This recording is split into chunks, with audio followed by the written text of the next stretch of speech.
Good morning, everybody. We'll get started. Thank you all for being here this morning, and a very special thank you to our very distinguished panel. The topic of today's panel is around later stage private equity firms increasingly looking at younger companies, earlier deals, smaller check sizes. And I thought to sort of align, before we begin today's conversation, around a shared grammar, a shared vocabulary. I always think about the first few days of my own career in private equity back in 2002, and in some ways it was a simpler time. As the old poem goes, east was east and west was west, the twain shall never meet.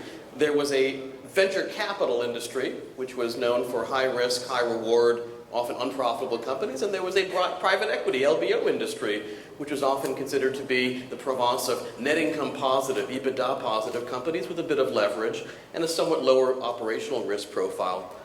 And in between was a little bit of a no man's land.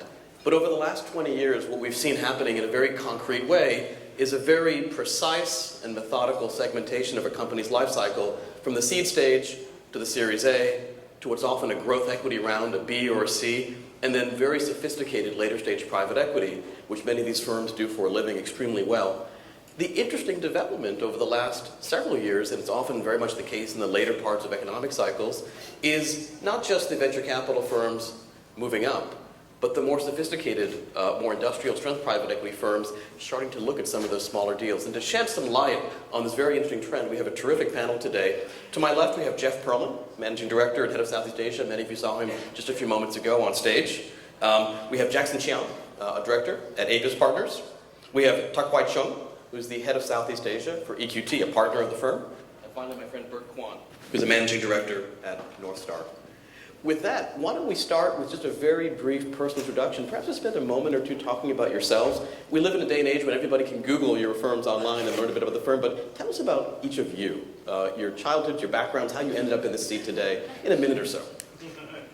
All right, I'll keep it very short. I came from probably the traditional route, going to investment banking first as a good training ground. I started at CSFB in New York, and then decided to go kind of 20 blocks up north to Warburg Pincus, and started at the ground level as an analyst. I didn't even think we had a formal analyst program at the time. And then after a few years, as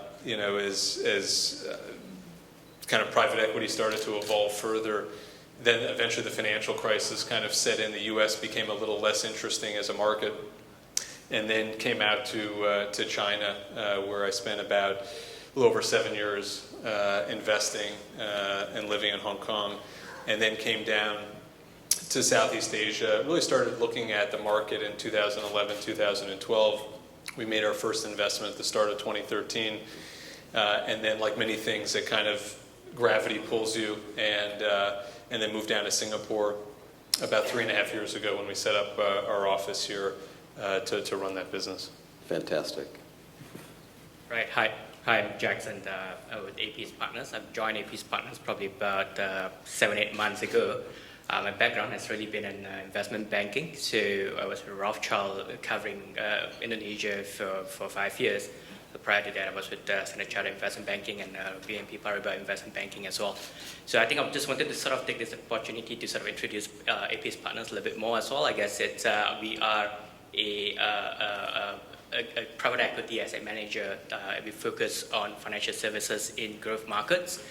We invest in inspiring financial services companies that have established product market fit, has unit economics that works and are ready to scale, and in Africa, in the Indian subcontinent, and Southeast Asia as well.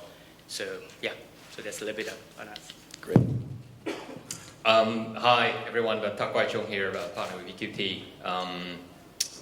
Very quick background from Hong Kong.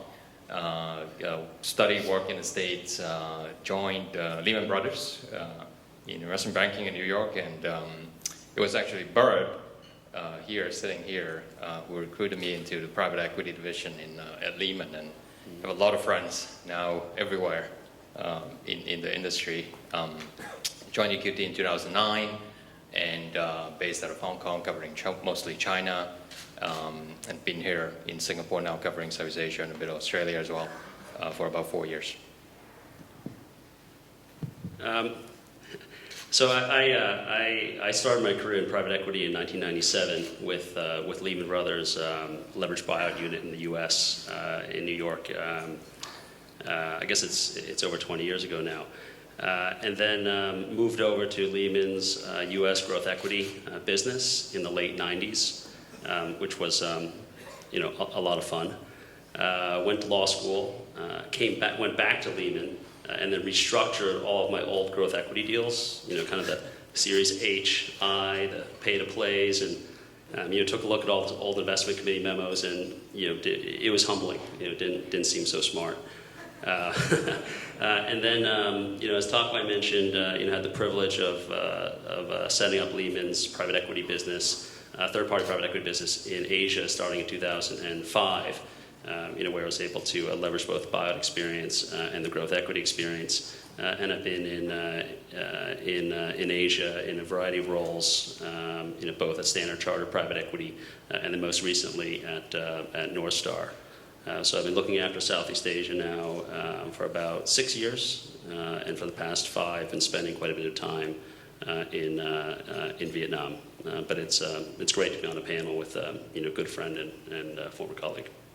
So just so the audience can get to know our panelists a bit better, I'm going to start with a couple of rapid-fire questions so we can know your strategies in a little more detail. Maybe we'll start with you, Bert, and just cascade right backwards from left to right. Among your deals in Southeast Asia in the last several years, which have been the handful of most common industries and also most common countries? And we'll go one by one from left to right. Well, at North Star, we've been investing across Southeast Asia now in the mid-market for 4 economic cycles. So we were founded in 2003.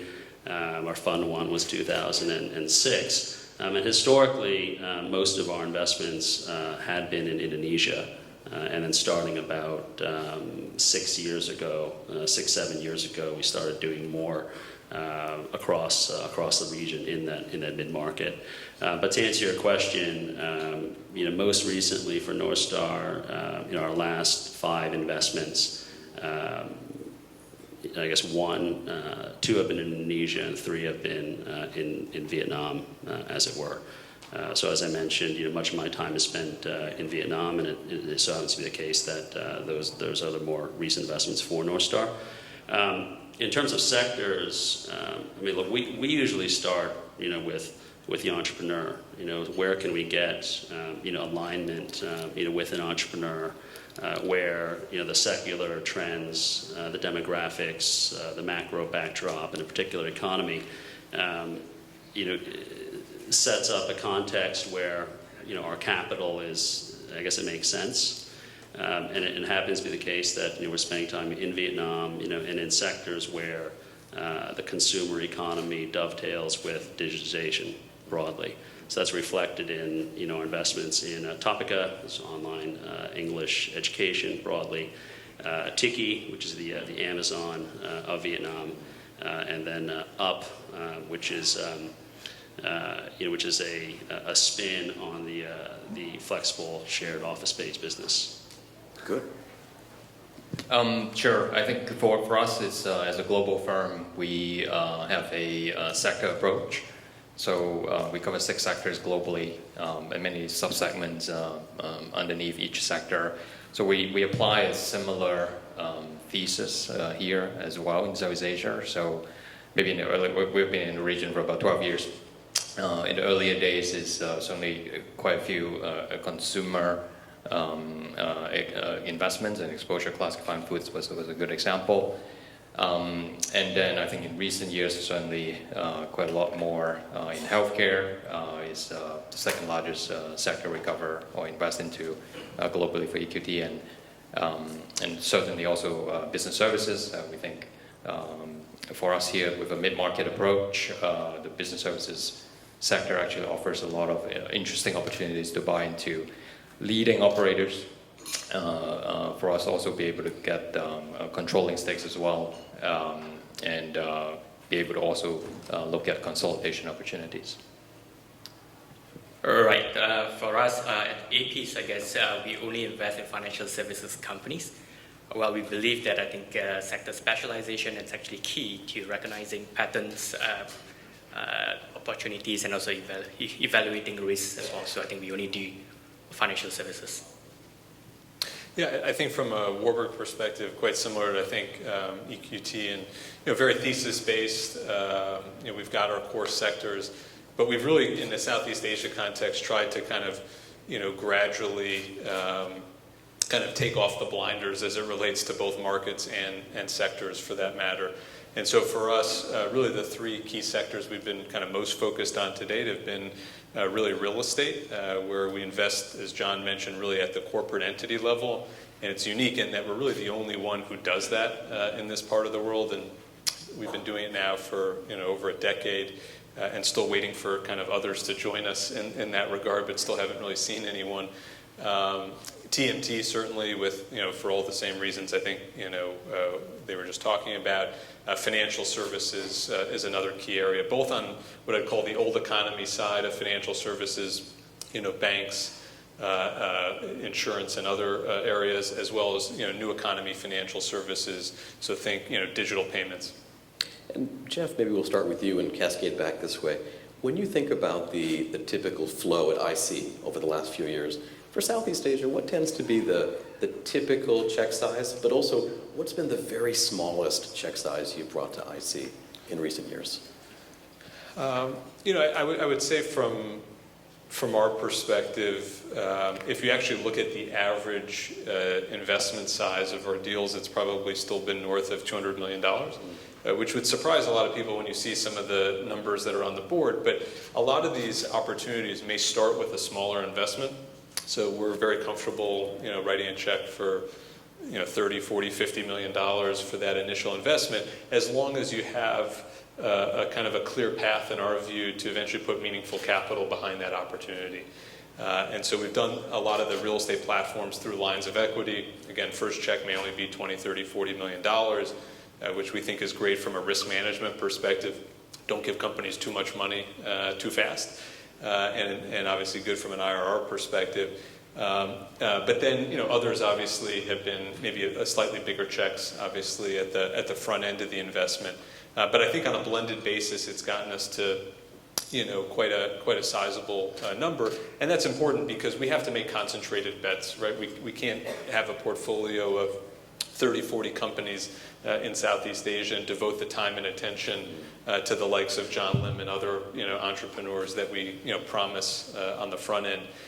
Probably the smallest, in answer to your question, probably the smallest check that we brought to investment committee was probably somewhere between $10 and $20 million. That's okay. But again, it was really more as a very early stage opportunity to build over time, to build over time and to get a platform going. But even if you make in a $15 billion fund, and in the case of our own China Southeast Asia fund, if you make 10x on a $10 million investment, it looks nice on paper, but it actually doesn't move the needle in the context of the returns to our investors. We'll come back to that point in a second. You're so right. Jackson, what's the smallest deal you brought to investment committee for ASEAN? Yeah, for us anyway, it's like we've only done one deal in Southeast Asia so far, but I think we've brought some sort of opportunities to IC. So I think typical, we want our check sizes between 20 to 50 million, but the minimum that we've done so far is 20 million. 20. But I think that we can go slightly lower, I guess, but I think that the idea is that we have sort of follow on, because the companies that we invest in are typically sort of growth stage companies, so we will support them in terms of the bolt-on acquisitions or inorganic growth or growth at a later stage, and that sort of requires capital. So we are committed to sort of, it may be a smaller check size up front, but overall, in terms of size, we are committed to sort of putting in a little bit more, so that to make the investment make sense as well. Yeah. Is that similar for you, Takwai? Yeah, we have a mid-market strategy here now, and typical is between 30 to 100 US equity. And the smallest one you've ever brought to investment committee? Yeah, it's low end of that range. 30-ish, yeah. Personally, at North Star, the smallest investment I've taken to investment committee was about $10 million. But I think I'd probably recast the question a bit, because for us, we have a history of investing very small dollars. So we were We are partners, with a seed investor in Gojek. So the first $800,000 that went into Gojek, came, off the North Star platform. We've also backed, with check sizes under $3 million, entrepreneurs that, we ended up later backing in a variety of our funds or affiliated funds over time.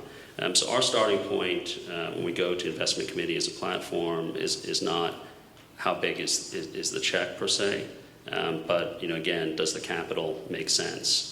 Is our capital going in and where the use of the proceeds generates a high enough return on capital that it makes sense for the entrepreneur, and by extension it makes sense for us. And often it's the case where you have entrepreneurs that very exciting business models, very exciting strategies, and they're a little bit ahead of the curve. So the larger private equity firms, certainly the banks, that is not providing capital, which in hindsight would have been a really good use of capital. This is a wonderful point that Bert raises, and I always talk about the dilemma between being in the deployment business and being in the net gain business. Because ultimately we really are all fundamentally in the net gain business. And as just a purely mathematical, almost like a lemonade stand exercise, if you're trying to make $200 million of net gain and you deploy $100 million, well, that's a fairly industry standard 25% IRR over 5 years. But if you're only deploying $50 million and you still want to make $200 million of net gain, you have to raise that IRR to 38%, very significantly higher over the same 5 years.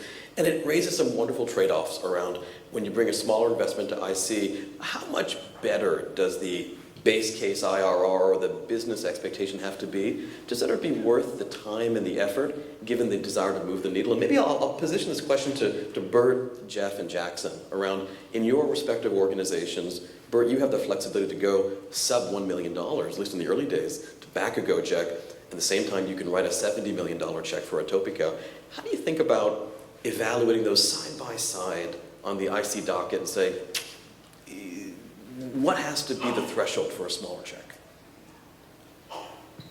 That's a pretty nuanced question. I mean, I think if we look back, if we were to really be honest with ourselves, and we look back ex post on all of our investments after exit, the underwritten IRR, right, at the time of investment is wrong, right? It's either way above the underwriting case, or it's maybe there was a black swan event and it didn't necessarily meet our expectations, but I think we obviously try to underwrite smaller investments such that it's worth our time. I mean, to Jeff's point, we have, to some extent, we do need to make concentrated bets so that the human resources around in managing the investment and partnering with the entrepreneurs is sensible in the construct of our fund mandate.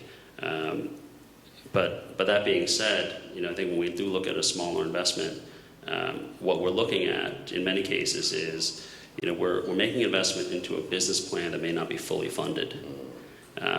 And not to say that's venture territory, but when we're investing in a business model that's not fully funded, we have to take the view that our capital is going to go in, the return on capital is going to be high, and when the company goes and raises an additional round of capital, it'll still make sense for us to potentially top up. It'll make sense for others to come in and support that business model. So I think it's a slightly different way of thinking about the type of investment, because suffice to say, I think our smaller equity checks tend to be in business models that may or may not be fully funded in the base case. Yeah. How do you think about it, Jeff? Because again, I can totally appreciate from my GA background the need to have a relatively high average check, but you do get the flexibility from Tim and others to do the occasional small one. What does that small one have to look like to get people in New York excited and to get you excited?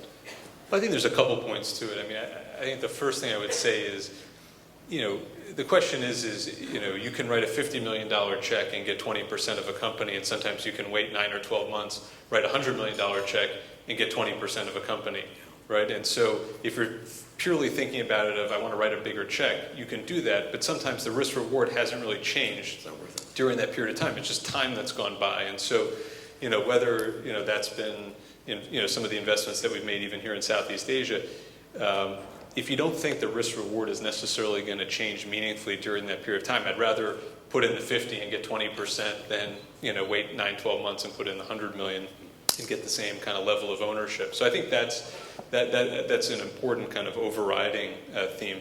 I think in terms of smaller checks and how we think about it internally is, first and foremost is you put them in two buckets. One is there's a path to put meaningful capital to work still behind that opportunity, and we've got plenty of examples of those.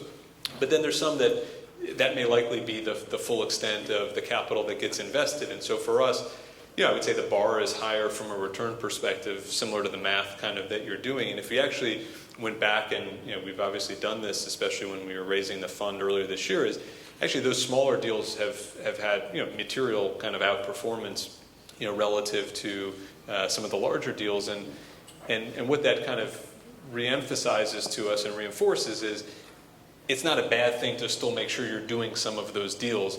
But to the point I made before, you can't do too many of them because we can't manage a portfolio of 30 or 40 investments with 10 investment professionals. That's not a sustainable approach to investing.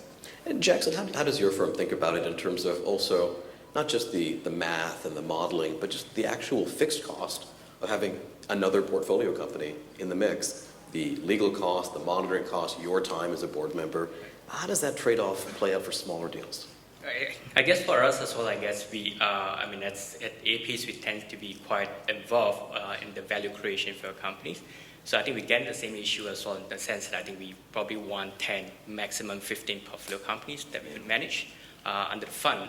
But I think right now we have a sort of very lean sort of team with less than 10 investment professionals across 4 offices around the world, covering sort of 3 huge continents as well. So I think it's going to be, when we invest, we kind of promise the founders or the businesses that we value add as well to the business. I think that's something, a sort of commitment that we would want to keep as well. And also, I think in terms of from the returns perspective as well, I guess it's not so much on the raising the bar for the IRR. It could actually be higher, I could get 38%, 50% IRR and all that. But the question from our IC typically would be that, are we actually taking excessive risk on that investment that we are making? Typically we do 25%, but are we taking VC risk on our investment approach and all that? So I think that's something for us to consider. And but I wouldn't say that from a portfolio construct perspective, I guess, for example, for our earlier fund, where we have deployed most of the funds and we have done some exits and we could actually recycle some of the capital. I think from that perspective, we could actually take a little bit, do a little bit sort of smaller deals at higher risk from a portfolio construct perspective here. That's really helpful. When we think about going from larger companies, the traditional private equity mid-market and the large market, to smaller deal sizes, one thing that inevitably comes up more often is companies that aren't yet profitable. Net income negative, cash flow negative, EBITDA negative. And I lived through this a little bit when I took C Public, and we learned that even in the public markets, historically there had been a preference for companies that were indeed net income positive. But with the surfeit of capital coming in from all corners, QE, not the least of which is a source, the public markets have sort of gotten comfortable that you can get to profitability in a couple of years, but you shouldn't miss that particular deadline. So tell us a little bit about how your organizations think about this dilemma. Again, in an ideal world, every single portfolio company would indeed be EBITDA positive and consistently so. How many years of runway of negative EBITDA can your IC and can you as deal professionals get comfortable with in terms of leaning in into a growth trajectory? Is it a year? Is it 5 years? Somewhere between that? And more than just the numbers, how do you think about it in terms of managing risk? What do you need to see in a deal in terms of ownership or governance or controls when that profitability break-even point is maybe 3 or 4 years in the future, not 1 or 2 years in the future? Maybe we'll start with you, Bert. It's a bit of a hospital pass, but thanks, Nick. Look, I think that I suspect that all of our respective ICs or partnership committees don't have a hard and fast rule in terms of how long a prospective investee company would need to get to profitability. It's a bit of a throwaway answer, but it depends on the business model, Again, it depends on the long-term return on capital. But if we were to look generally at, let's say, an e-commerce business, or indeed in the early days, a company like Gojek, I mean, there is an element of a vision that is involved in terms of our capital going in, helping to create a platform that over time is going to generate value. There probably is not a correlation, interestingly, between the smaller equity check size and lack of profitability or runway to profitability. I think in many cases, it's the less profitable platform building businesses that require more capital and require more time to get to profitability. I know I'm not really answering the question, You're not. but I think for us, look, I think we've all learned a lot of lessons from the dot-com bubble, Asian financial crisis, in Vietnam, what happened in 2012, 2013. But anytime we see a situation where there's too much capital chasing questionable long-term business models, we become more circumspect. I think you're right in that, as a mathematical matter, the largest checks into tech companies, for example, in Southeast Asia, have all gone into negative EBITDA tech companies. So, in fact, in some ways, it upside downs the conventional wisdom, which is that young companies are unprofitable and older companies are more profitable. It's been a challenging dynamic that way. Yeah, I mean, if I can just add on that, what I find personally pretty interesting is that when we meet, say, some of the entrepreneurs that have gone through, a rough period of capital scarcity, like what we're seeing in Vietnam, there's survivorship bias. I mean, if you meet an entrepreneur who's alive, in 2016 in an asset-light business, that entrepreneur, I mean, she's probably had to bootstrap for a long time. Yes. And when you can survive that, and you raise $10 million, it's like blood doping, for a cyclist. It's all of a sudden, I mean, the return on capital is incredibly high. And in some of those cases, you're trying to get the entrepreneur to spend more money and take more risk with the capital, to build, to build more scale more quickly. But there's often a mindset of, I don't know when my next round is coming, and that's juxtaposed, with other entrepreneurs, who never went through that. So, I think both types of entrepreneurs are very, very backable.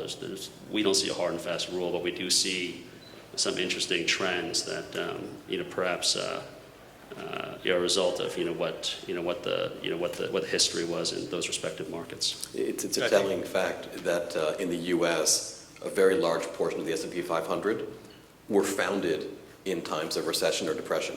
So those entrepreneurs that had to squeeze blood out of every stone to keep their businesses going, they were the ones that stood the test of time. Sorry, Jeff. Yeah, no, I think Bert makes a great point. I mean, I remember when I first started going down to Indonesia and having come from China, where entrepreneurs would think that the trees would grow to the sky, and so a lot of times, especially in the earlier days, we would be able to get downside protection. And I remember going down to Indonesia thinking, okay, obviously, of course, ask for downside protection, and it was the reverse. It was the entrepreneur asking me for downside protection. Given that they've lived through, obviously, the Asia financial crisis, and it leaves an indelible mark. And the mindset certainly is different there than even a market like Vietnam, where you do have a bunch of first-time entrepreneurs who may have went through a couple tough patches, but a lot of them, frankly, have started their businesses in the last few years, and even that's a distant memory. And that was only 6 years ago. Absolutely right. When you think about it, Tak Wai, because you've been at EQT now for about a decade. When you think about the deals that you've championed at IC, there's obviously a spread. Some are profitable right now. Some have a J-curve of profitability. What's been kind of the bid ask on that spread, and how do you think about it when that profitability is 2 or 3 years out in the future? Yeah, actually, for us, our focus has been on profitable businesses. So that's our mandate. That's how we kind of look at investments, at least in this strategy.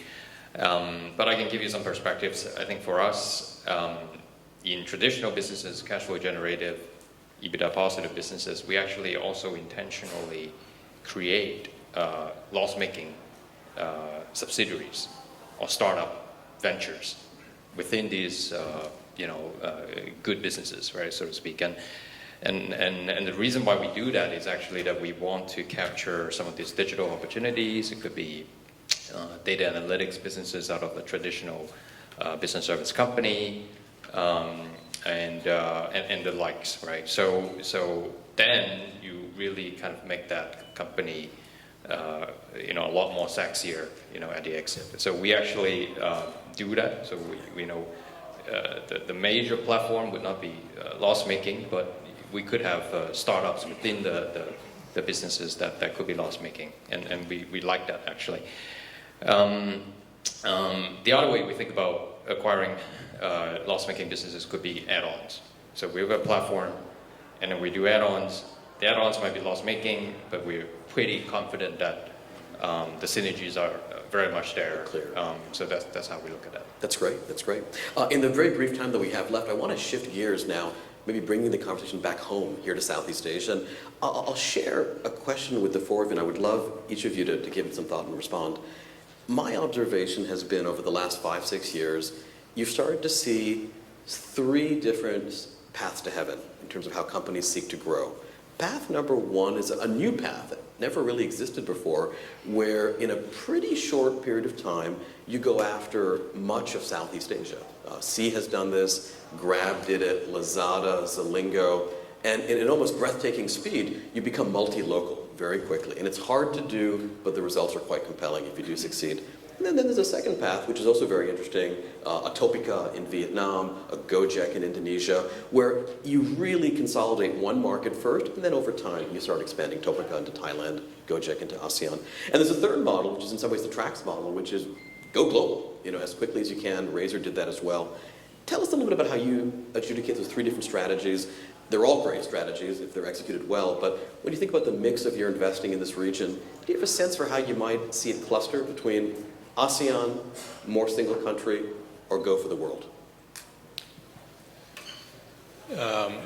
Maybe to kick it off, I would say, it's different in every situation, but if I took, just our own analysis when we were thinking about, the Gojek Grab analysis, I always think if you have a slightly more complicated, business where you're, in this case, a multi-vertical, business, I think it's easier to start as a single country player because you're actually getting the benefit of the synergies of the business in one market, that you can be local, you can know, and really, try to conquer that first, as opposed to, being kind of even single vertical, multi-country, which, the Southeast Asia, different laws, different cultures, different regulations, etc. Let alone double vertical, multi-country. Yeah, and then as you start to add on verticals, then obviously it gets even more complex because then you're trying to kind of institute that across, multiple geographies. So I think, our bias in that situation was, keep it simple. Let's kind of win a country first, and then, ultimately, then kind of take and export that knowledge and experience. But again, each business is always going to be a little bit different. If you're servicing clients who are, global, right, in the case of Attract, it's actually quite important, to make sure that, you're following your clients to all those markets. So each situation is kind of different, but I think most importantly, you've got to play to the strengths of I think, the team and the market that they're in. And as long as you do that, you tend to, I think, find success and enough comfort to then want to go beyond that. But I think sometimes the mistake is trying to do too much too fast, which may look, good on paper to say we're in 12 countries and doing this and that, but what you find is a lot of operational issues that may set you back actually 1 or 2 years as a part of that. How do you think about it, Jackson? Well, I guess at APs, the way I think about it, each of the 3 strategies obviously have its own merits. I think it really depends on the adaptability and scalability of each specific opportunities. Well, I guess the way we look at it is that I think really, if you look at examples and all that, Gojek, Bukalapak, Tokopedia, there are really Indonesian sort of tech startup companies, and then you've got the rest. So I think it's really a question of whether the market that you are in is actually deep enough, because for a tech company, its scalability is actually extremely important. So, if you're in Indonesia, perhaps the market is deep enough, Whereas when you're in a country like perhaps Malaysia, you probably need to move out of a country like Malaysia to realize your full potential as a tech company, I guess. And I think at APS as well, I guess we do prefer investing in B2B infrastructure companies that support financial services. So for that reason, I guess I think we do like companies that are that have sort of regional footprints. So yeah. Top one. Yeah, I think generally speaking, again, it would be subject to the case, but generally speaking, I think we like to be able to bring a, call it mid-market company into a global market. I mean, it doesn't have to be, you set up offices in 15 countries, right? But it's more, expanding, customer base, looking at technology from, different places. That's where we think we potentially can offer a bit more value added. So I think generally speaking, I would say we like that. And then I think at the end, it comes down to whether you can really generate some real synergies, right? I mean, in one case we have here in Singapore, I mean, we help that business to expand regionally, and you really actually get the cross-selling sort of intra-ASEAN, and it's very obvious, it's very tangible, and certainly then we would do it. We're, I think it's always easier to rein in the thoroughbred than to, kick a mule in the behind when it comes to the entrepreneurs. So we have a lot of experience with animals. No, but I was just thinking that when you have an entrepreneur that has regional ambitions, our instinct is to be supportive, because the entrepreneur, I mean, she's usually taking more risk. That being said, I think we're very circumspect when it comes to expansion, particularly in ASEAN, because it's really not a monolithic geography. I mean, if you compare Vietnam and Indonesia, I mean, they're culturally, politically, religiously quite different. And if you were to look at more mature private equity markets like Europe, and there's I suspect there's very few mid-market businesses that are in France, Germany, Italy, Portugal, and Spain. So to sort of say that we're in Southeast Asia and therefore an entrepreneur should be in all these countries because it's geographically close, I think that could be suspect thinking in some ways. But that being said, we have entrepreneurs that have successfully expanded regionally because the capital we provided, the return on capital in their business actually can be higher in an adjacent geography than the home market, and we're supportive of that. The other element is that if we have a business that has let's say a leading position in Indonesia or Vietnam, and they're trying to enter Thailand or Burma, the first incremental dollar of earnings or revenue in the new market isn't going to be valued as highly in the market as an incremental dollar that's increasing an already leading market position in the home market. So we need to think about that as well. Kind of a long-winded answer, but that's generally how we think about it. No, I'm so glad that we had a multiplicity of views in the panel. Thank you all for sharing that. One final question in the couple minutes we have left.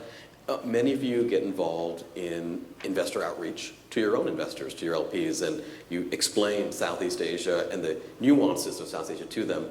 As you go through those meetings, and Jeff has just, for example, come back from a very successful $4 billion plus fundraising, which you think it's matched by the main fund. But for each of you, what's the one thing you wish LPs better understood about the opportunities or the risks in Southeast Asia? I want to start with you, Jeff? You just fresh from battle. Well, look, I think there's definitely a set of disparate views and knowledge with Southeast Asia. I would say that with more groups fundraising and investing in Southeast Asia, I think LPs are getting more educated on the topic. But I would say, there's certainly a common view, given I think a lot have less experience with it, that it's one market.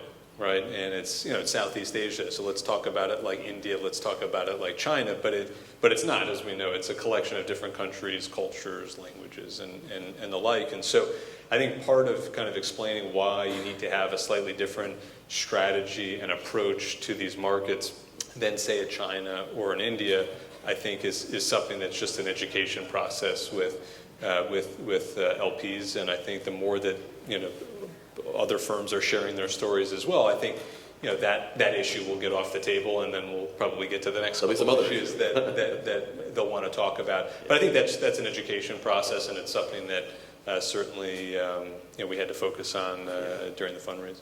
Jackson, I know you've just joined APIS, but when you talk to your colleagues in the hallway about the journey of fundraising to where you are today, what do LPs maybe feel differently about than what you appreciate being early ground? Well, for us, I guess, I think if we look at Southeast Asia, there's really been abundance of sort of capital flowing in the region. So we felt that now more than ever, I mean, identifying sort of the high quality asset is extremely important, and that actually requires sort of sector specialization. I think that's what we believe in, and deep sort of local market knowledge is all understanding of the local markets. Yeah.